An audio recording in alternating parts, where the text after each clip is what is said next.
Senator Dianne Stanton's everything rematch. We expected. have continued to Great. work It's on like it the now. scenes on Wayne. My name is Paul James. I host English News every morning. And a Golden Angel Award ceremony.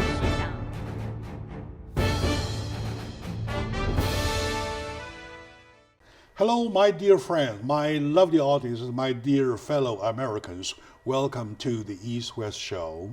Jack Chow, your host for the East-West, which is exclusively sponsored by Wolfers, the Belgian royal family designated brand of jewelry with 400 years of glorious history and hand-forged by 10 generations of the master craftsmen on the global earth.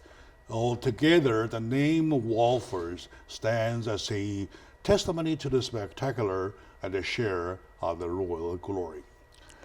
Back to the show. Speaking of glory, I am so glorified today that this little studio, being visited by a great individual, a great politician, I would say a big sister of the community, our beloved Congresswoman Grace Napolitano.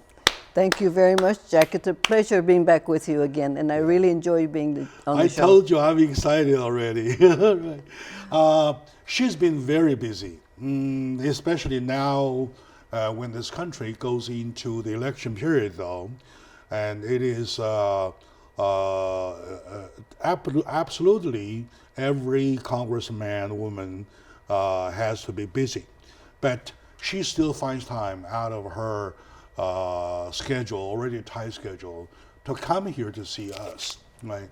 I'm especially honored, and on behalf of this whole community, thank you for coming, thank you for your time, and thank you for your concern. You're very welcome. It's a pleasure. Okay. And for my audiences, I owe you a little something.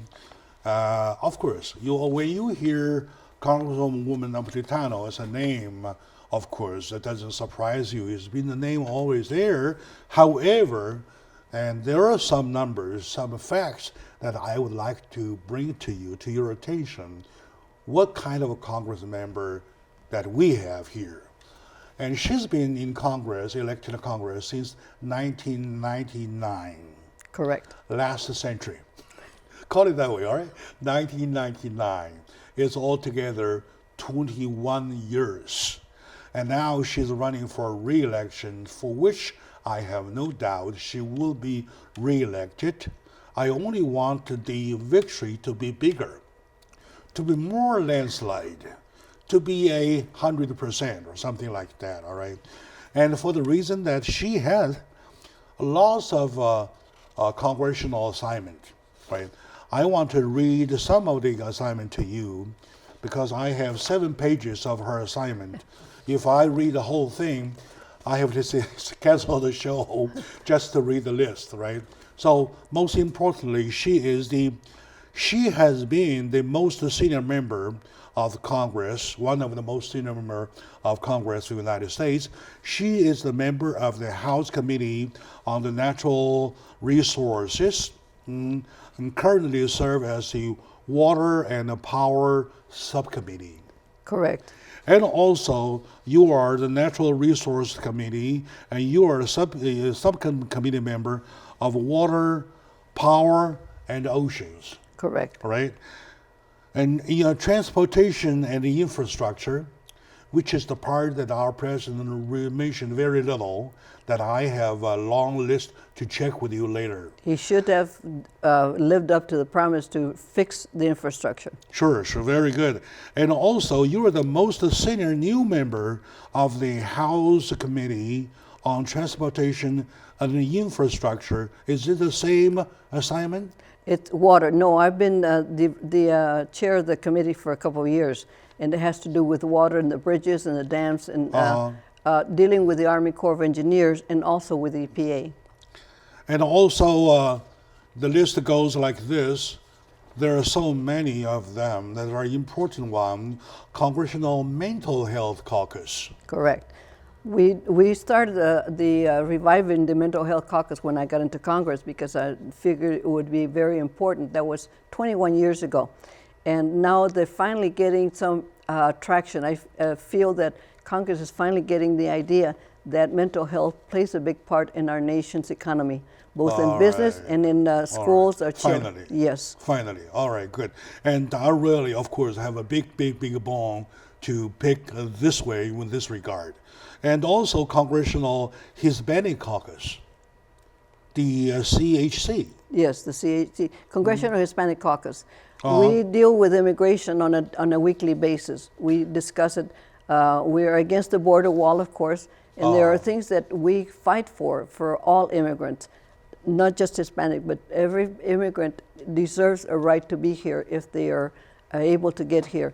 And that includes the refugees, which they are now being turned back. And recently there's an article that they're picking on the mental health of children. They're sharing it with ICE, and that's not to be tolerated. That's so sounding because it's a basic philosophy.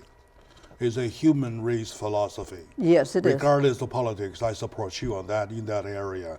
And the list still goes on. California Democratic Congressional Delegation and Addiction, Treatment, and Recovery Caucus. And the list, oh my God, I have to give up. They're just too long. And with lots of respect, I extend my salute to you for your wonderful service. Thank you, sir. It's just, I call it my job, but I have great staff to help me through this. And of course, you don't do those things alone in Washington. You have to reach across the aisle to get support from Republicans. Of course. And so the reason I've been successful in some areas is because we work hard at it, and we tell it we're open, we're transparent. We don't have a hidden agenda. All right, okay. Of course, you can do it as a job, but to me, you do it as your mission, as a part of you. That's the part the public notice, right? Thank All right, you. my dear audience, I really have to get going because we can't keep on talking like this for a whole day. All right, good. So now, I understand that as one of the most senior Congress member of the United States since 1999, all right, and especially when you wear so many hats on, or I mean, any of the position that is mentioned here could make you a topic for talking for a whole day, right? So I would rather do it my way rather than your way by asking what I have prepared for you. All right. All right. Now, recently, let's see. I would like to start with one of the most the bottom line issue. And that is the H.R. 2215.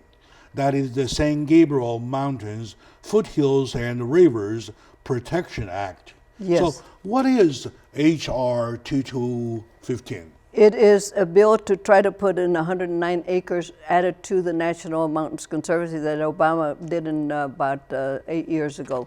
And that it not only allows it to be receive funding, but it carries several other things like getting people to know that the mountains are available for hiking and for picnic and for diversion. There are rivers, there's hiking trails, there's beauty in the mountains, but nobody knows about them. And so we're hoping to be able to get more of the information out to the general public that this is their land. It's available to them. What Judy Chu is trying to do is preserve it.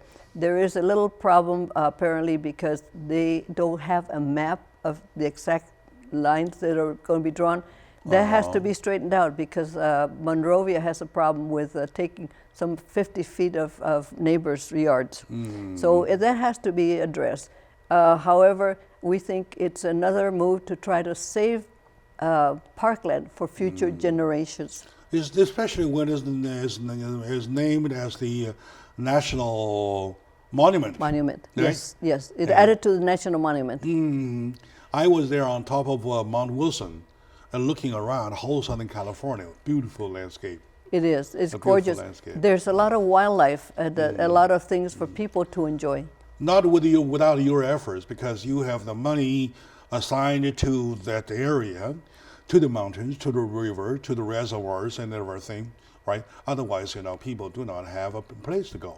Yes, for Judy's hiking. doing a good job in getting the bill moving forward. because it is important that they recognize that this is land to be saved to enjoy, for the people to enjoy. It's the people's park. Before we go any further, I really have a little something that I would like to share with my audience. May I please? Please. Right. Okay. Now, as a media man working for almost the whole part of my life, right, and the politician is to interpret it in my mind as such, as the following. When we elect somebody to be our representative, we want nothing but two from them. Number one, when they vote in our favor. Correct. Which she did for all the 21 years on record that I checked. Thank you. Right, good. My pleasure. And then number two, when she comes home, we want her bring benefit to us. Funding. Money, dollars. Money, and issues, and attention, right? So on and so forth. Inform and educate the public. All right, so that she did, right?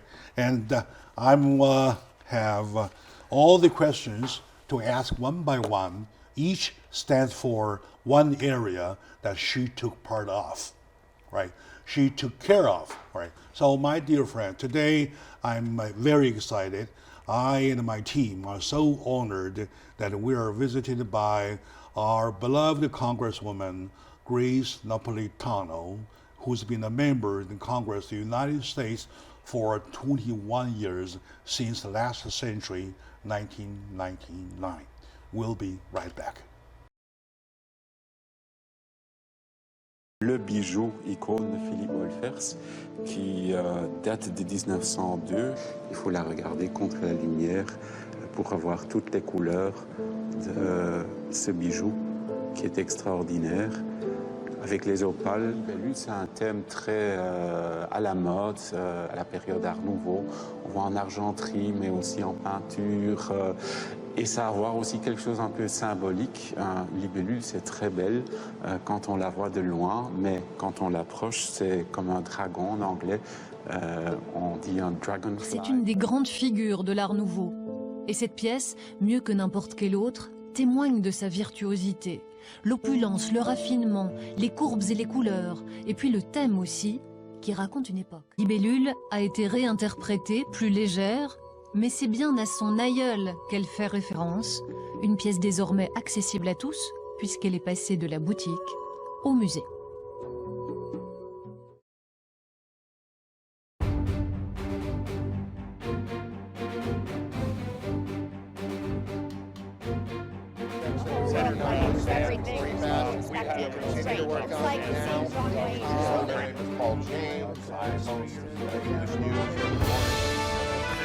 And a golden angel award ceremony.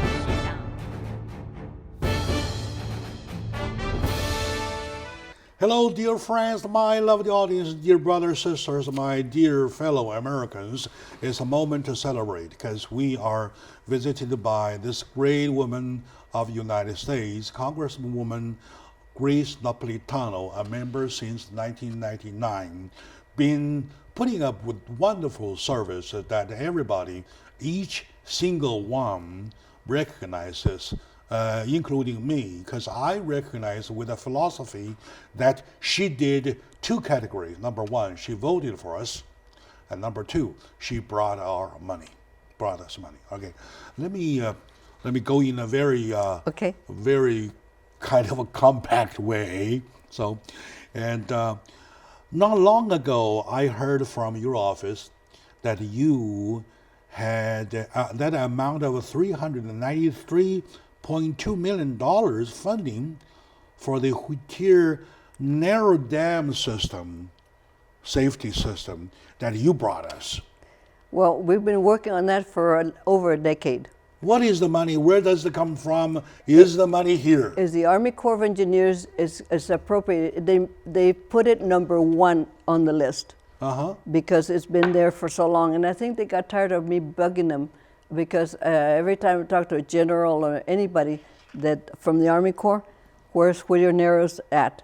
Well, they put in 393 to finish it, and that should take care of it. It has a leak, and it will affect probably 7 or 8 cities downstream. So they're trying to make sure that that is fixed. But when they went in, they found that they needed to do more extensive work. They had to go back and reassess it. That's why it took so long. But now we have the money to do it, and so it's coming from the Army Corps of Engineers budget. $393.2 million. Correct. That's a big chunk of money. It is, but it's something that is probably just, maybe by the time they get done, they might be short money. It's going to take that much. It is. The size of the money. Renovate the dam and upgrade everything so that it protects the residents and the cities along the riverbed. Everybody understands money is the hardcore stuff. All right? You may shout 5 slogans, but go ahead and find $5. That's going to be harder than 5 slogans, right? So how did you actually, and your folks, whoever, work alongside with you? My staff. Get together, to work for the $393.2 million, my God. Well, it's been a long haul. The people in charge of the Army Corps locally has been General Toy and Colonel Barda, Colonel Gibbs, and General Semonite, and I finally got to the top brass, and I said, look, it's been going so long, why don't you take care of it? It's been, besides, the Army Corps of Engineers comes under the purview of my subcommittee. So not that they had to appease me, but they were able to mark it as the #1 priority of the whole list of things they are going to do. It's #1. Plus, the longer the waiting, the poorer the condition. The narrower the dam, the narrower the condition. Well, not only that, but as time goes, then it costs more. Also, the Water Replenishment District was giving a certain amount of money to expedite it, and that'll help. So, is the money here? It is ready for them for when they get going. It's in the budget. It is in the budget It's already? in the budget, yes. Oh, my start feels pumping faster because all of a sudden, so you know when you talk about money, your plan is one thing, but actually to get the money on the budget is the other. Yes. No, Now, this is assigned on the budget specifically for Whittier Narrows. The last time when I was driving on the way to the theater, what is theater there, and then go by the dam. And I saw that the condition, the dry bed, the crack of the land, or stuff like that, those are very bad condition. Well, it's part of what we're going to be dealing with in March the 6th, in fact. I'm having the Army Corps, I'm having a roundtable. Mayor Garcetti and others are going to join me. We're going to view the dam and other dams, Prado Dam, Handsome, probably, and also the ports, the conditions of Southern California that we touch upon. All right, very good. And that's something we want to celebrate because people do not know all of a sudden from heaven we have something $393 million landed in our pocket. That's true, but it's going to take everybody working together, the county, the Army Corps, the community, and everybody reaching an agreement of making sure that everything is done right. The Army Corps is known for that. They are very, very good. So, you know, in Chinese, we have a proverb, when you drink from a well, always ask who dig it first. Good. Who dug the well? Is that right? Yeah, that's a good philosophy, right? Very good. I mean, I have to salute to the woman who was one of the team digging the well. Well, we got it done deep enough, and now it's providing water. All right, good. What a moment. I have to move on. I really want to meander with this issue a little bit because you're talking about water, right? So make my mouth watering. All right. Let me move on. I have a mental health issue that I really wanted to share with you. I even mentioned it in the very beginning, right? Yes. So, as the founder and the co-chair of the Congressional Mental Health Caucus, my friend, please notice founder and co-chair, all right? You've never taken a respite, as I see, while promoting access on mental health for children and adolescents, and to improve health conditions, to get them to the health resources, and also that includes to get resources to veterans. And altogether, the level of the public health has been recognizingly increased, right? So who introduced the bill I know as H.R. 1109, and what was that? It's my bill. This is Mental Health for Students Act. It carries $200 million for pilot projects, much like mine that I started in 2001, to put mental health in schools. The problem is Republicans don't want to get on anything that has money aspects to it. So I only have about 2 co-sponsors, the co-chair of the Mental Health Caucus, John Katko.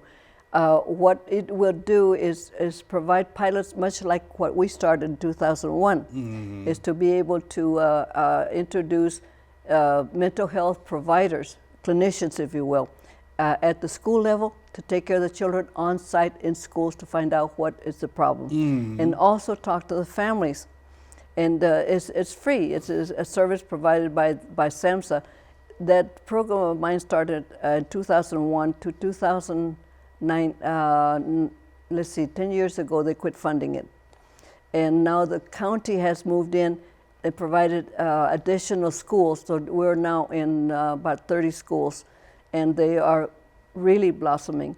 They serve as a magnet for schools to send their children who have emotional problems. Because if a child is caught early on, then it will be much more possible that the child will not have problems or serious problems when they grow up. And the fact that this program is succeeding is due to the fact that the provider, Pacific Clinics, has done an excellent job. They do it bilingually. So with the H.R. 1109, where does the money come from? From SAMHSA. Oh. From substance abuse. This is the mental health, Department of Health, Mental Health Services. All right, okay. So it benefits 30 children already? I mean, 30 schools of children already? It's benefiting 30 schools in the area where they have clinicians on site to help the children deal with emotional problems. Right. Okay. It could be bipolar disorders, it could be schizophrenia, depression, all those things that bother our children. How much do our veterans get benefit from that one? Not from the student. The fact that the veterans, VA, we've been fighting it for a long time to increase services to the veterans. The problem sometimes is that they can't find enough providers because the psychologists and psychologists make more money on the outside, so they leave the VA and they find it very hard. But I think they're beginning to understand that they still have a problem with over 20 veterans committing suicide a day, and they haven't found a way to curb that yet. Yeah, you're right. With that critical number, people really have to be awakened that we really have to do something. And I like the fact when I asked her about Bill H.R. 1109, the first word of her answer was, "That was my bill." What if every member we elected to the Congress can come back home and say, "Hey, I brought something on my bills," right? We're trying. The word "my bill" meaning that years or even decades, if not decades, of hard work. So this one, when starting in 2001, all the way though, how many years you count with your own way, right? So with that efforts to care about our children, especially now. Every child. Yeah. The benefit may not reflect right now, but it stands into the future. you check them with the posterity. They will tell you how much they owe us, owe this wonderful Congress member of the United States, Congresswoman Grace Napolitano. I really have to take another break. All right. All right, we'll be right back.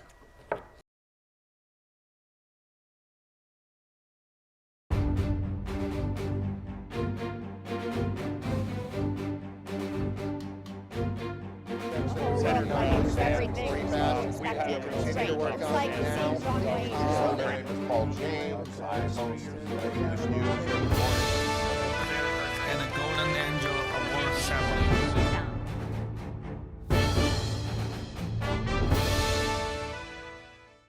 Hello, dear folks, my lovely audience, ladies and gentlemen. Boy, girls, welcome back to the show, Jack Chow on the East West, which is exclusively sponsored by Wolfers, the Belgian royal family designated brand of jewelry with 400 years of glorious history and hand-forged by 10 generations of number one master craftsman on earth. Together, the name of Wolfers stands as a testimony to the spectacular and the share of the royal glory. Back to the show today. I am very excited, so am I, so is my team, for the visit by Congresswoman Grace Napolitano of the United States. I would say one of the most senior Congress member since 1999, serving with excellent service.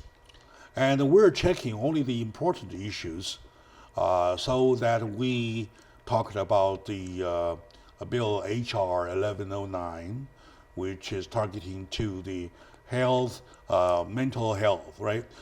When mental health is mentioned, though, we would probably check about the National Suicide Prevention Lifeline thing, let our folks know.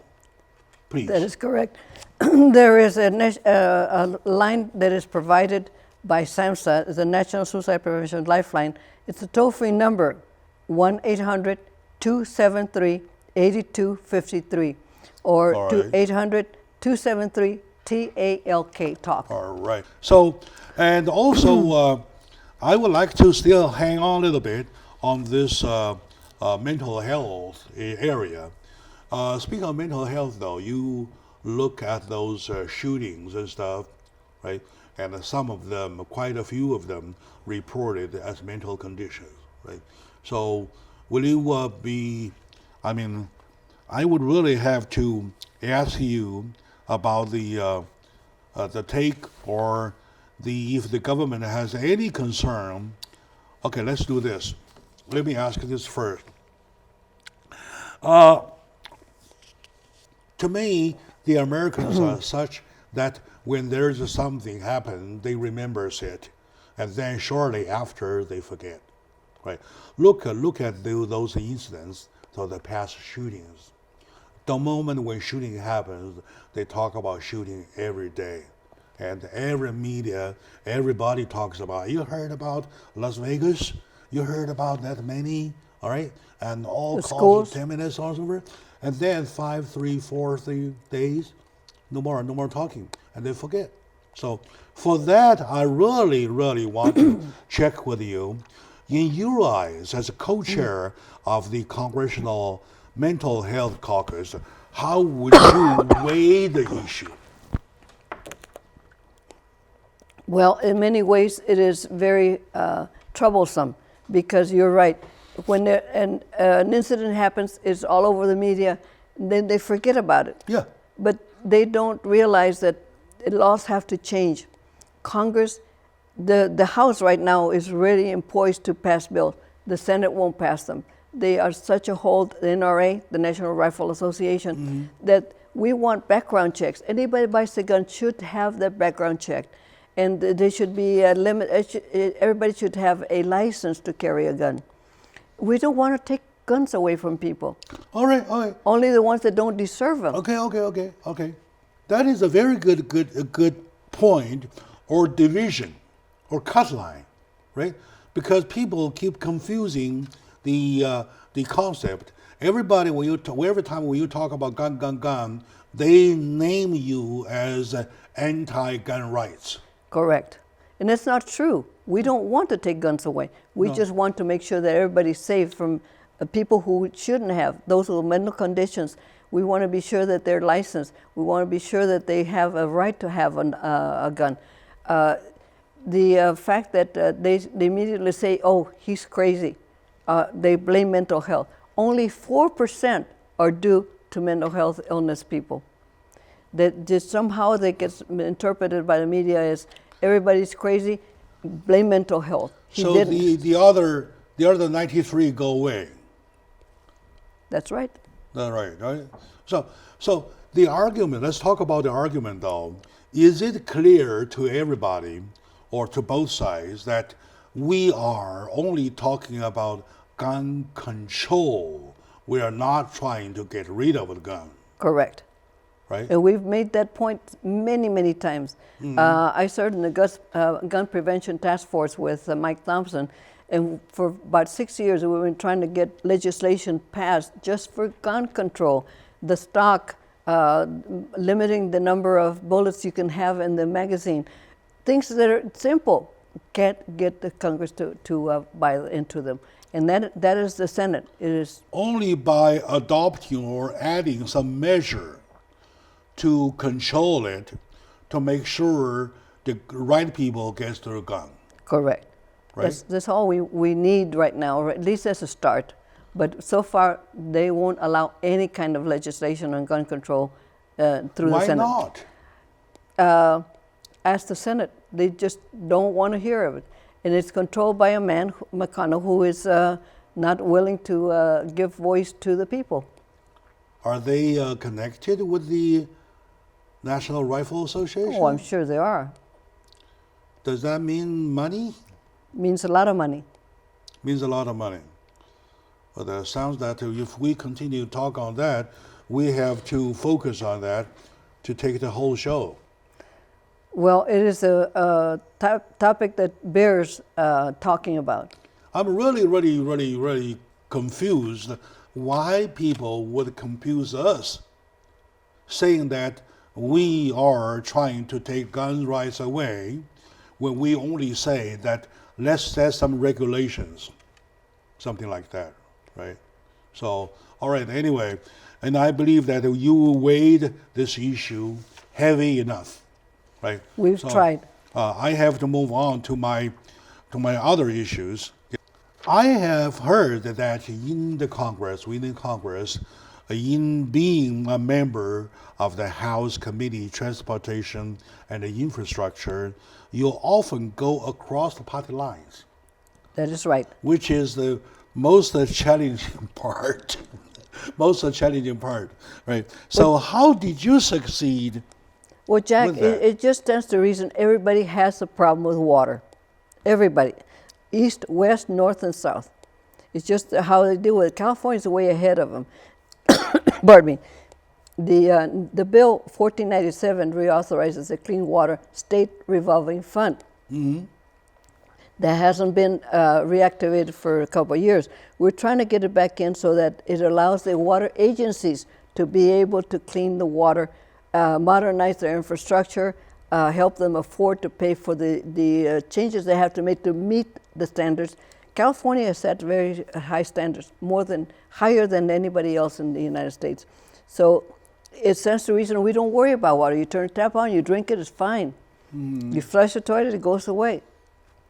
That water has to be cleaned. Yeah, you take for granted. We do take water for granted. For granted, and right. Our esteemed governor keeps saying that the drought is over. It is not over in Southern California. It may be Northern California, but our aquifers are not full yet.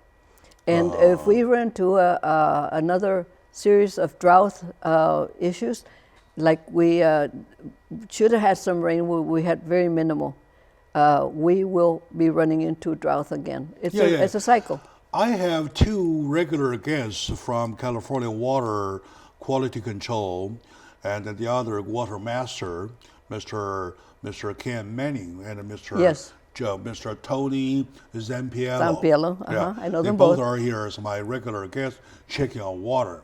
According to them, out of 10 years, every 10 years, there's going to be 7 or 8 of drought years. Correct. Excuse me.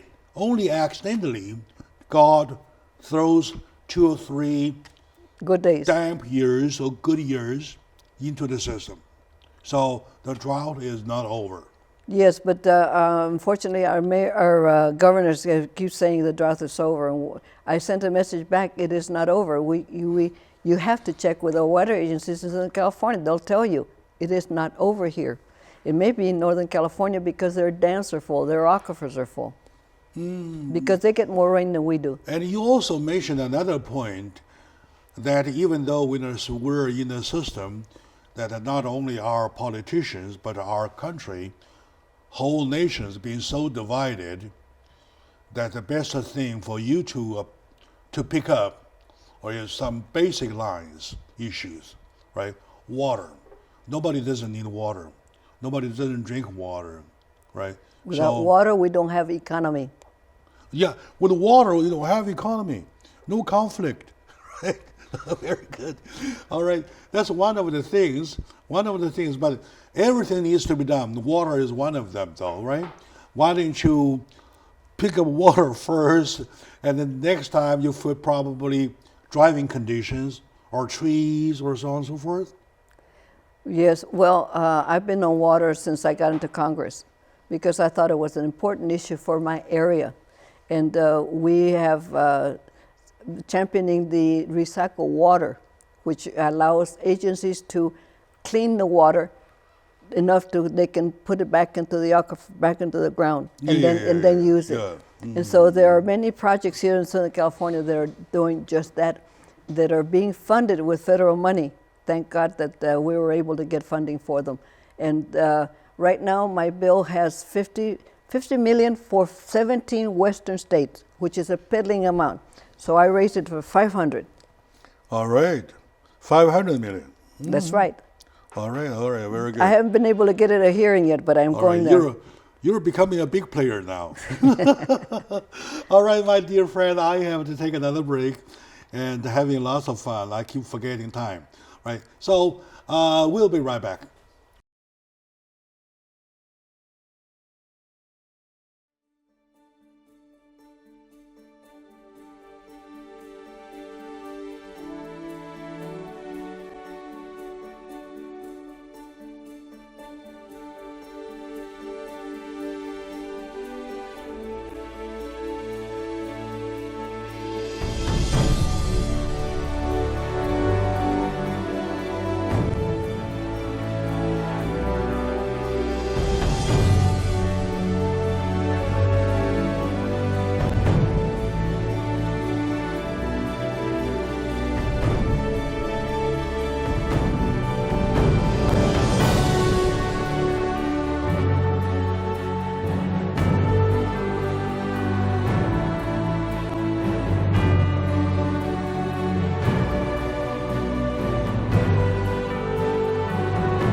And the Golden Angel Award ceremony.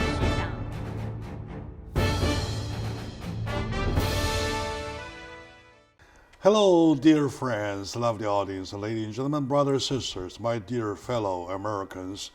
It's an exciting moment that this studio being visited by this wonderful woman, Congresswoman of the United States, Grace Napolitano, one of the most senior member of the Congress of the United States.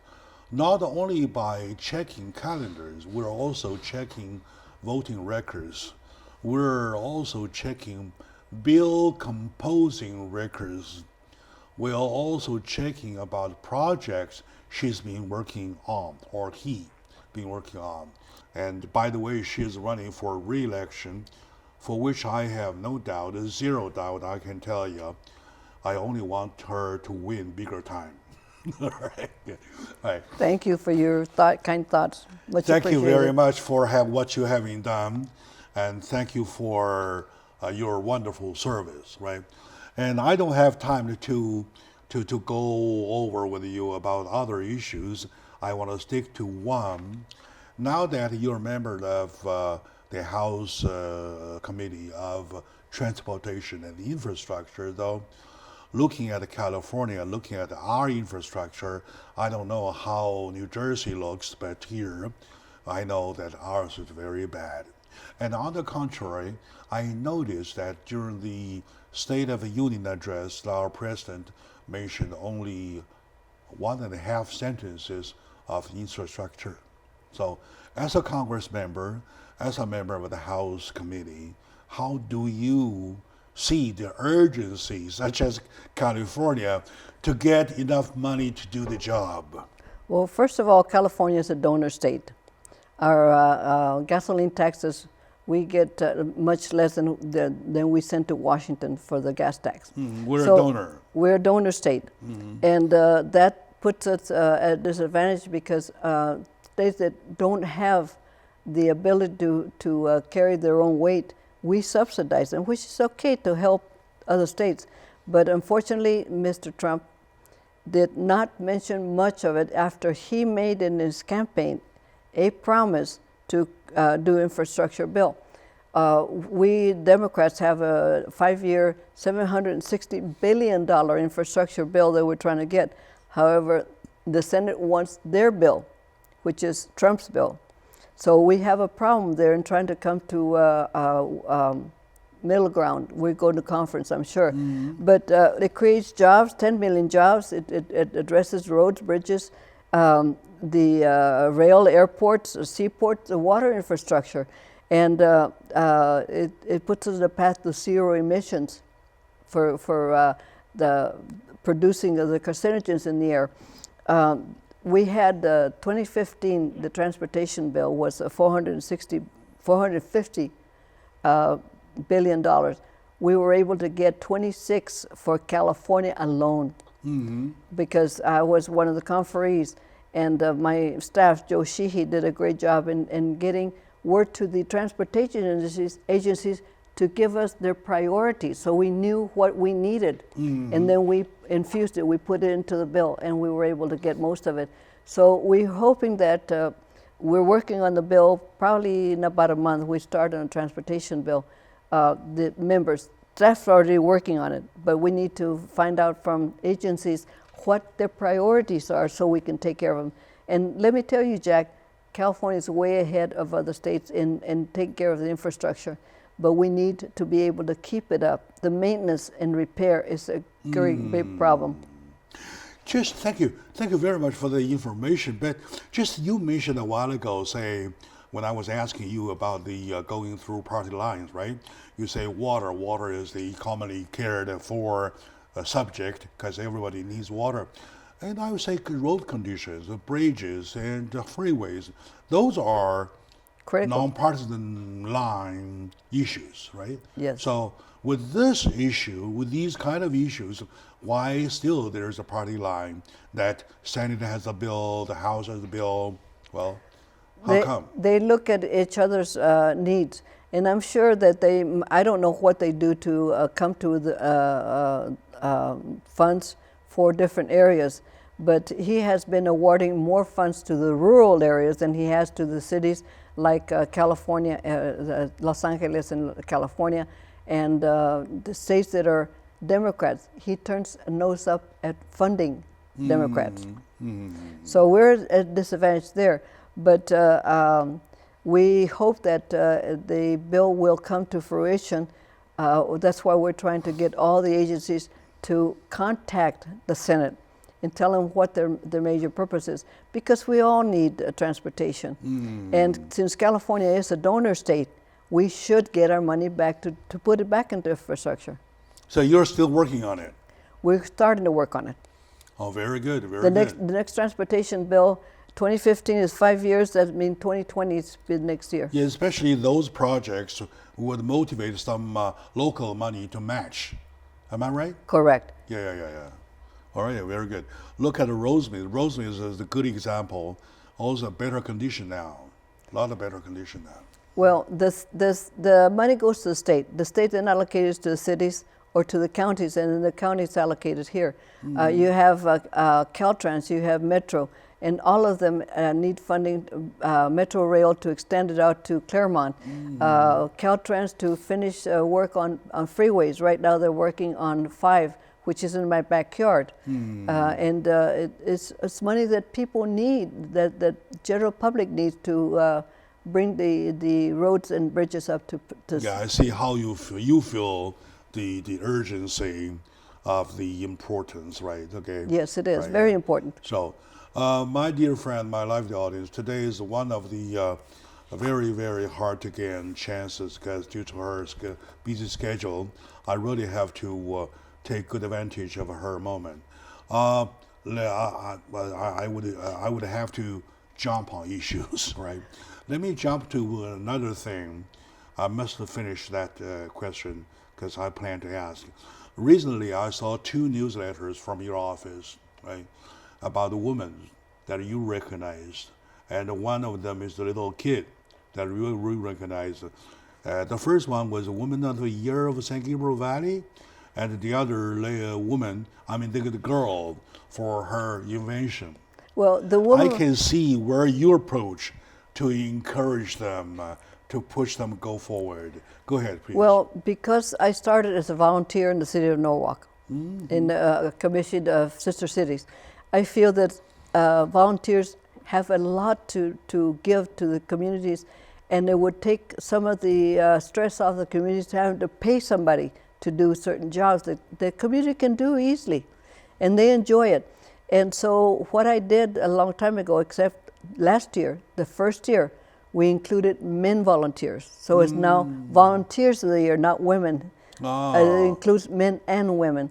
And we ask every community organization, the city commissions, the churches, to nominate a volunteer who has dedicated many years of service out of their own generosity to help that entity move forward. And the other one is we have a 9th grader, Emma Lynn, from West Covina, who was awarded by the Congressional award-winning how to prepare for an emergency for her school.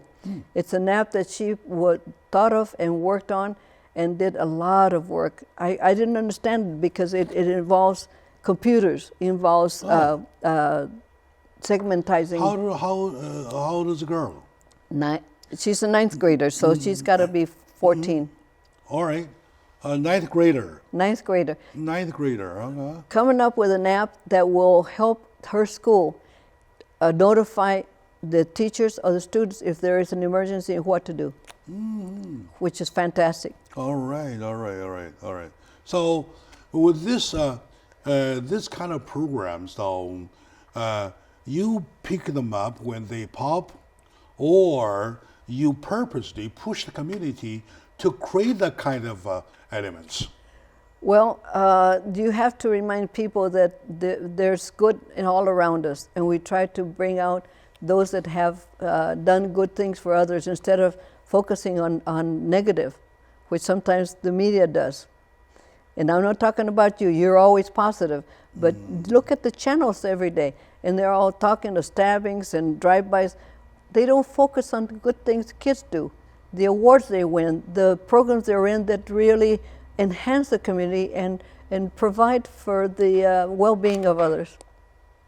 Yeah, you're right. You're absolutely right. Especially when you pay that lots of attention to education, to schools, right? So by portraying 1 or 2 of the models, the role models, is so important. My problem is that when I look around, I see the low-hanging pants, I see the extra shorty skirts, and I see the young people kind of like, it worries a concern. It creates a concern of people at our age, right, my age. So is this functions or work the same to you? It is, because I'm old-fashioned. As you know, I'm fairly up in age. Yes. And we were talking about modesty. You didn't wear Modesty, you didn't even wear pants until school. But it is sad to see that people don't care anymore. Be it the media, I don't know whether it's portraying people who are in the media who are celebrities that do different things that allows them to emulate them. Mm-hmm. And maybe we need programs that show the good people, the church-going people, the ones who care about other people and care about themselves more than anything, because you have to care about yourself. To promote decency, promote quality, and to uplift the moral. The moral fabric. Yeah, moral fabric, all right. And my dear friend, lovely audience, is please check one point that we find out that Congresswoman Grace Napolitano never failed us, right? And instead, she keeps bringing money after money after money, loads after loads of money to our infrastructure, to our foothills, to our mountains, to waters, rivers, and reservoirs. And we owe her a huge salute. And now we're talking about her re-election. Like I said, that has no doubt to me on my side. I know that you have no doubt either, but we want her to win a bigger time, right? Well, thank you very much. Let's go vote for her. Let's keep this person.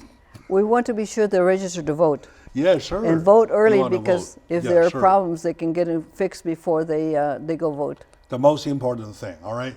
So thank you very much for watching, and to my leader, thank you for leading. Thank you for your nice work.